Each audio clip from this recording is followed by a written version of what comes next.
Hello friends and welcome again to my YouTube channel. આજે આપણે ધોરણ 10 એકમ 6 ત્રિકોણ એમાં જે ચાર પ્રમેય છે એમાંના પહેલા પ્રમેયની સમજૂતી આકૃતિ સાથે તૈયાર કરીએ. પ્રમેય એ ગણિતમાં રોકડિયા માર્ક કહેવાય છે. પ્રમેય અને રચના જે વિદ્યાર્થીઓ દાખલામાં સારું પ્રદર્શન નથી કરી શકતા એ વિદ્યાર્થીઓ માટે પ્રમેય એ ઓક્સિજન રૂપ સાબિત થાય છે 33 સુધી પહોંચવા. તો શરૂઆત કરીએ પહેલા પ્રમેયથી. પ્રમેય જુદી જુદી રીતે પૂછી શકાય એ ત્રણેય પ્રશ્નો મેં બોર્ડ ઉપર લખ્યા છે. એમાં પહેલું જે લખ્યું છે થેલ્સનું પ્રમેય લખો અને સાબિત કરો. થેલ્સ ધોરણ 9 ની ભૂમિતિમાં તમે આ નામ સાંભળ્યું હશે. આ પ્રમેયની સાબિતી થેલ્સ નામના ગણિતશાસ્ત્રીએ આપી છે. માટેના નામ પરથી પૂછ્યું છે કે થેલ્સનું પ્રમેય લખો અને સાબિત કરો.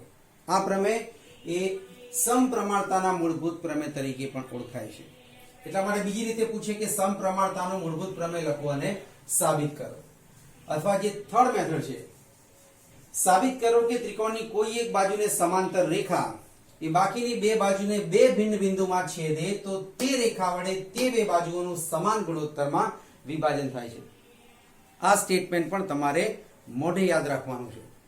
એટલે પરીક્ષામાં આ ત્રણમાંથી ગમે તે એક રીતે પ્રશ્ન પૂછી શકાય. થેલ્સનું પ્રમેય લખો, સમપ્રમાણતાનો મૂળભૂત પ્રમેય લખો અને સાબિત કરો, કે પછી સ્ટેટમેન્ટ આપેલું જ હોય.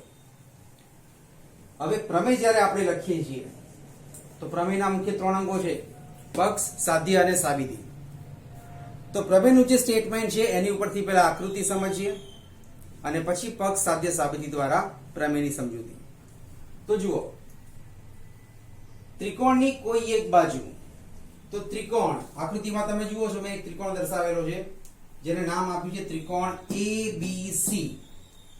એની કોઈ એક બાજુ, તો કોઈ એક બાજુ તરીકે મેં BC પસંદ કરી, એને સમાંતર રેખા લીધી. આ સમાંતર રેખાનું L નામ આપી દો. તો સમાંતર રેખા એ BC ને સમાંતર છે.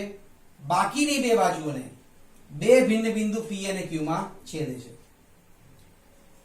પ્રતિજ્ઞામાં બધા જ શબ્દો લખેલા છે.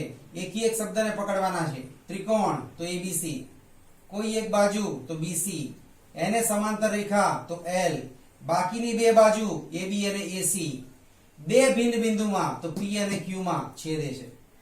સાબિત શું કરવાનું છે કે આ રેખા વડે જે બાકીની બે બાજુ હતી સમાંતર સિવાયની, એનું જે વિભાજન થયું એ સમાન ગુણોત્તરમાં વિભાજન થાય છે. એ આપણે સાબિત કરવું છે. તો આકૃતિના આધારે પક્ષ અને સાધ્ય લખવા પ્રયત્ન કરીએ. પક્ષ એ આકૃતિનું વર્ણન દર્શાવે છે. તો આકૃતિમાં ત્રિકોણ કયો છે? ABC. તો શરૂઆત આ રીતે કરીએ કે ત્રિકોણ ABC માં BC ને સમાંતર રેખા L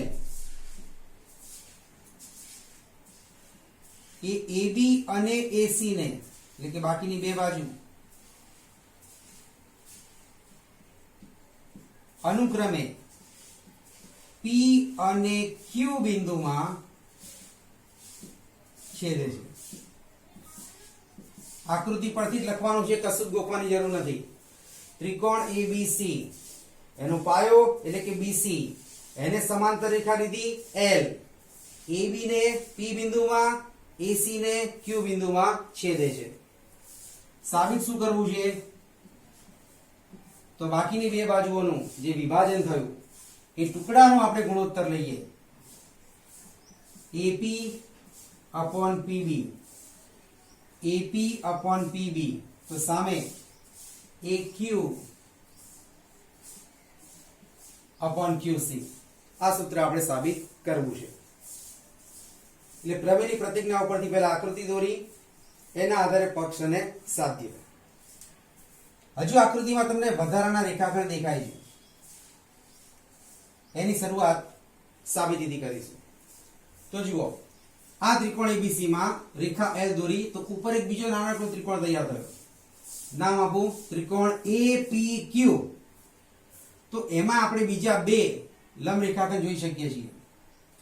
એક રેખાખંડ PM કે જે AC સાથે લંબ છે, રેખાખંડ QN જે AB સાથે લંબ છે, અને આ લંબ માટેનું કાટખૂણાનું નિશાન આકૃતિમાં ખાસ કરવાનું છે. વધારાના બે રેખાખંડ જે તૂટક રેખા વડે દર્શાવેલા છે, રેખાખંડ CP, રેખાખંડ BQ. તો સાબિતીની શરૂઆત અહીંયાથી કરીશું. આજે ચાર વધારાના રેખાખંડ લીધા ત્યાંથી. સાબિતી ત્રિકોણ APQ માં આજે ઉપરનો ભાગ છે એમાં આપણે લંબ રેખાખંડ દોર્યા એના માટે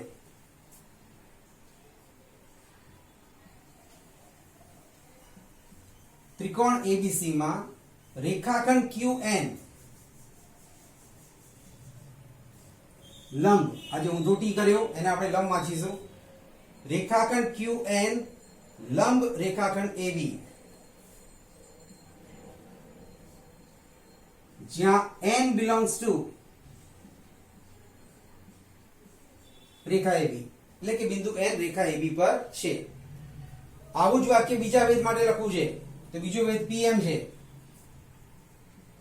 તો રેખાખંડ PM લંબ રેખાખંડ AC જ્યાં m belongs to Rekha AC. એટલે પહેલા બે વાક્યો લંબ રેખાખંડ માટે આવી ગયા. હવે આ જે તૂટક રેખા છે એને લખીએ. એક રેખાખંડ BQ છે, બીજો રેખાખંડ CP છે. તો રેખાખંડ BQ અને રેખાખંડ CP રચો. હવે આપણી આકૃતિ કમ્પ્લીટ થઈ. હવે સાબિતીમાં આપણે ત્રિકોણના ક્ષેત્રફળના સૂત્રની જરૂર પડશે. ધોરણ 9 માં આપણે શીખી ગયા. હેરોનનું સૂત્ર નહીં, એનાથી પણ ત્રિકોણનું ક્ષેત્રફળ મળે, પણ એ બાજુઓ પર આધારિત છે.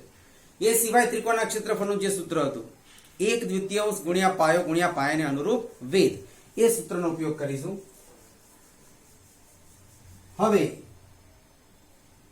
ત્રિકોણનું ક્ષેત્રફળ બરાબર 1/2 ગુણ્યા પાયો ગુણ્યા પાયાને અનુરૂપ વેધ. આ સૂત્ર પ્રમાણે આપણે આકૃતિમાં જુદા જુદા ચાર ત્રિકોણ એના ક્ષેત્રફળ શોધવાના થાય. સૌથી પહેલા આજે ઉપરનો નાનકડો ત્રિકોણ છે APQ એની વાત કરું તો એમાં બે પાયા ને એને અનુરૂપ બે વેધ પણ છે, એટલે સૂત્ર બે અલગ અલગ રીતે લખાશે. આપણે પહેલા પકડીએ વેધ QN ને. વેધ QN તો એને અનુરૂપ પાયો કયો આવે? રેખાખંડ AP. તો ત્રિકોણ તરીકે લખીએ છીએ આપણે APQ. જો આગળ ત્રિકોણ કરીને લખો ને તો ત્રિકોણ APQ નું ક્ષેત્રફળ એવું આખું લખવું પડે, પણ નું ક્ષેત્રફળ નથી લખવું તો આગળ ટ્રાયેંગલની સાઇન નહીં કરો, માત્ર APQ લખો.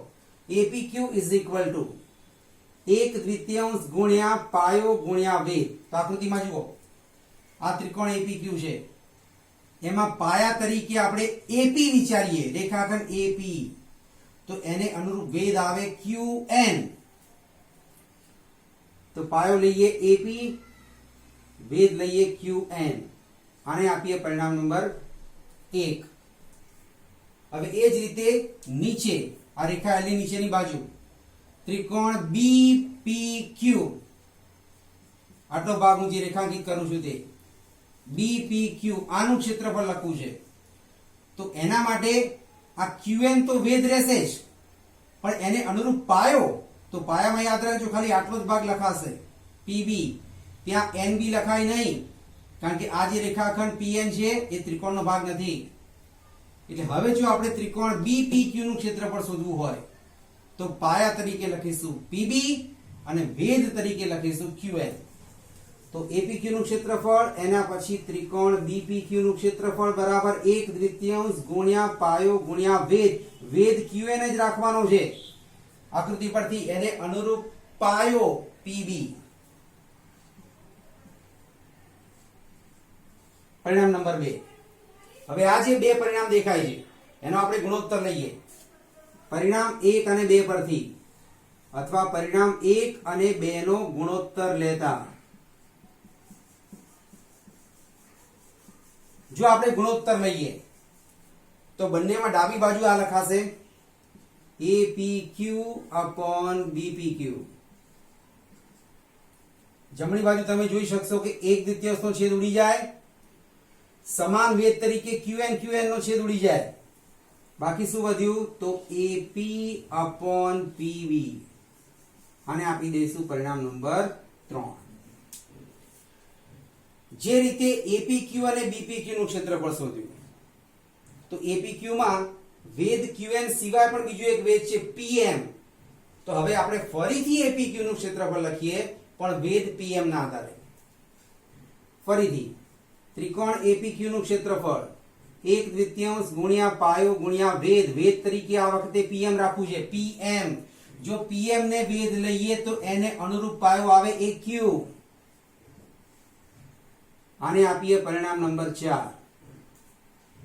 હવે આ રેખાએલી નીચે જ્યાં બીજો ત્રિકોણ બને છે CPQ, આટલો ભાગ ત્રિકોણ CPQ માં, એમાં પણ તમે જુઓ વેધ તરીકે PM આવે પણ વેધને અનુરૂપ પાયો તો આ CQ લખાશે, CQ અથવા QC. ભૂલથી પણ MC કે CM નહીં લખતા, કારણ કે આ MQ વાળો ભાગ એ ત્રિકોણમાં આવતો નથી. તો હવે ત્રિકોણ CPQ નું ક્ષેત્રફળ લખીએ. CPQ નું ક્ષેત્રફળ બરાબર 1/2 ગુણ્યા પાયો ગુણ્યા વેધ, વેધ PM જ રાખીશું. તો આ વેધ PM ને અનુરૂપ પાયો આવશે QC. આને આપીએ પરિણામ નંબર 5. જેમ 1 અને 2 નો ગુણોત્તર લઈ પરિણામ 3 મેળવ્યું, એવી રીતે હવે પરિણામ 4 અને 5 નો ગુણોત્તર લઈએ. પરિણામ 4 અને 5 નો ગુણોત્તર લેતા તો ડાબી બાજુ APQ/CPQ ઇઝ ઇક્વલ ટુ, જમણી બાજુ તમે જુઓ બંનેમાં 1/2 એનો છેદ ઉડી જશે અને વેધ PM નો છેદ ઉડી જશે, તો બાકી શું વધ્યું AQ/QC. આને આપીશું પરિણામ નંબર 6. તો અહીંયા પરિણામ 1 2 ગુણોત્તર લઈ પરિણામ 3 લાયા, 4 5 ગુણોત્તર લઈ પરિણામ 6 લાયા. હવે આ જે પરિણામ 3 અને પરિણામ 6 છે એને સરખાવા છે, પણ તમે બંનેમાં ડાબી બાજુ જુઓ, સરખી દેખાય છે. ડાબી બાજુમાં અંશમાં APQ તો અહીંયા પણ APQ, પણ છેદમાં અહીંયા ત્રિકોણ BPQ છે, અહીંયા ત્રિકોણ CPQ છે. ડાબી બાજુ સરખી હોય તો જમણી બાજુ સરખી છે એમ કહી શકાય, પણ ડાબી બાજુમાં ખાલી અંશ જ સરખો છે, છેદમાં આપણે ત્રિકોણ જુદો પડે છે. તો આપણે એને પણ સરખાઈ લઈએ. આ BPQ અને CPQ આ બે ત્રિકોણોના ક્ષેત્રફળ સરખા છે એવું સાબિત કરવા માટે ધોરણ 9 માં એક પ્રમેય ભણી ગયા કે એક જ પાયા ઉપર આવેલા હોય અને બે સમાંતર રેખાની જોડ વચ્ચેના જે ત્રિકોણો બને એ સમક્ષેત્ર હોય છે. તો આપેલી આકૃતિમાં જે બે ત્રિકોણ BPQ અને CPQ એ એક જ પાયા BC ઉપર આવેલા છે અને આ બે સમાંતર રેખા BCPQ એની વચ્ચે આવેલા છે. તો આ બંને ત્રિકોણના ક્ષેત્રફળ કેવા થાય? સમાન થાય. તો એ સ્ટેટમેન્ટ પણ આપણે લખવું પડે. તો એ સમજૂતીમાં આપણે લખીએ અહીંયા કે એક જ પાયા પર આવેલા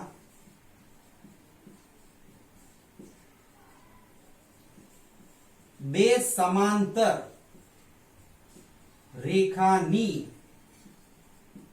જોડ વચ્ચેના ત્રિકોણો સમક્ષેત્ર હોય છે. સમક્ષેત્ર એટલે કે ક્ષેત્રફળ એમનું સરખું હોય છે. તો આ જે ત્રિકોણ BPQ અને ત્રિકોણ CPQ છે એ એક જ પાયા BC ઉપર આવેલા છે, બે સમાંતર રેખાની વચ્ચે છે, માટે સમક્ષેત્ર થાય. તો આપણે લખી શકીએ કે માટે ત્રિકોણ BPQ નું ક્ષેત્રફળ ઇઝ ઇક્વલ ટુ ત્રિકોણ CPQ નું ક્ષેત્રફળ. આને આપી દઈએ પરિણામ નંબર 7. પણ ઉપરનું સ્ટેટમેન્ટ જ્યાં સુધી તમે નહીં લખો ત્યાં સુધી આ બંને ત્રિકોણ સમક્ષેત્ર છે એવું લખી શકાય નહીં. એટલે આ વાક્ય ખાસ લખવાનું કે એક જ પાયા પર આવેલા અને બે સમાંતર રેખાની જોડ વચ્ચેના ત્રિકોણો સમક્ષેત્ર હોય છે. જ્યાં સુધી આપણી પાસે પરિણામ 7 નહોતું ત્યાં સુધી આપણે ડાબી બાજુ સરખાઈ શકતા નહોતા. પણ હવે આપણે જોયું કે BPQ અને CPQ એના ક્ષેત્રફળ પણ સરખા છે. તો હવે આ પરિણામ 3, પરિણામ 6 અને પરિણામ 7 જો ભેગા કરી દઈએ તો બંનેમાં ડાબી બાજુ સરખાવી શકાય. તો અહીંયા લખીશું પરિણામ 3, 6 અને 7 પરથી ડાબી બાજુ સરખી હોય તો જમણી બાજુ પણ સરખી થાય. તો બંનેમાં જમણી બાજુનું પરિણામ 3, 6 અને 7 લીધા તો AP upon PB is equal to AQ upon QC. આ જ પરિણામ આપણે સાધ્યમાં સાબિત કરવામાં લખેલું છે. એટલે પ્રમેય દેખાવમાં લાંબો છે પણ અઘરો નથી. તમારે ખાલી ત્રિકોણના જોડકા યાદ રાખવાના એટલે પ્રમેય આટલો તમારો અહીંયા પૂરો થઈ જાય છે. અને જે ત્રિકોણના જોડકા લીધા છે જુઓ, પરિણામ 1, 2 ગુણોત્તરથી પરિણામ 3, 4, 5 ગુણોત્તરથી પરિણામ 6.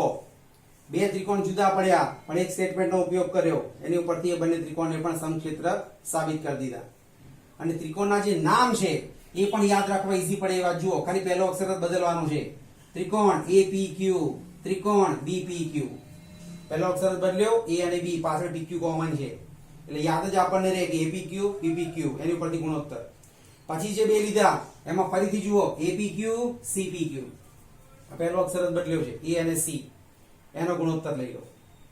અંશ સરખો આવશે, છેદમાં આપણે ત્રિકોણ જુદો પડશે, એને આ સ્ટેટમેન્ટનો ઉપયોગ કરી સમક્ષેત્ર છે એમ સાબિત કરી દો. પછી પરિણામ 3, 6 અને 7 ભેગા કરો, ડાબા જબા માટે જમણી બાજુ પણ સરખી. તો આ પ્રમાણે થેલ્સનું પ્રમેય પક્ષ સાધ્ય અને સાબિતી સાથે લખી શકાય. અને યાદ રાખજો, જો તમને અહીંયા પૂછ્યું છે સાબિત કરો કે ત્રિકોણની કોઈ એક બાજુ 100 તો ડાયરેક્ટ પક્ષ સાધ્ય સાબિતી આકૃતિ એ પ્રમાણે લખશો. પણ થેલ્સનું પ્રમેય લખો અને સાબિત કરો, સમપ્રમાણતાનો મૂળભૂત પ્રમેય લખો અને સાબિત કરો. જો આ રીતે પૂછ્યું હોય ને તો સ્ટેટમેન્ટ પહેલા લખવાનું, ટાઇટલ આપવાનું થેલ્સનું પ્રમેય, કે ત્રિકોણમાં કોઈ એક બાજુને સમાંતર રેખા બાકીની બે બાજુઓને બે ભિન્ન બિંદુમાં છેદે તો તે રેખા વડે તે બે બાજુઓનું સમાન ગુણોત્તરમાં વિભાજન થાય છે. આ રીતે પહેલા સ્ટેટમેન્ટ લખવાનું, પછી પક્ષ સાધ્ય આકૃતિની સાબિતી. પણ સાબિત કરો કેથી જો તમારો પ્રશ્ન ચાલુ થતો હોય તો સ્ટેટમેન્ટ લખવાની જરૂર નથી. તો આ પ્રમાણે આખો પ્રમેય 2 થી 3 વખત વિડીયો જોઈ અને જાતે મોઢે લખવા માટે પ્રયત્ન કરજો. હજુ આ ચેપ્ટરમાં બીજા 3 પ્રમેય પણ છે. પણ આજનો આ વિડીયો અને પ્રમેયની સમજૂતી તમને કેવી લાગી કમેન્ટ બોક્સમાં જરૂરથી મને લખજો, કારણ કે તમારી કમેન્ટ્સ એ મને આગળનો વિડીયો બનાવવા માટે વધુને વધુ પ્રેરણા આપે છે. તમારા બીજા મિત્રો સુધી પણ આ વિડીયોને પહોંચાડજો તો એ પણ પ્રમેયને સારી રીતે સમજી શકે અને એને તૈયાર પણ કરી શકે. એટલે આપણે આ વિડીયોને લાઈક કરજો, મિત્રો સાથે શેર કરજો અને જો આ ચેનલ પર તમે નવા છો તો સબસ્ક્રાઇબ કરવાનું પણ ભૂલતા નહીં. તો આજે બસ આટલું જ. વધુ નેક્સ્ટ વિડીયો લેક્ચરમાં. ત્યાં સુધી good bye, have a nice day.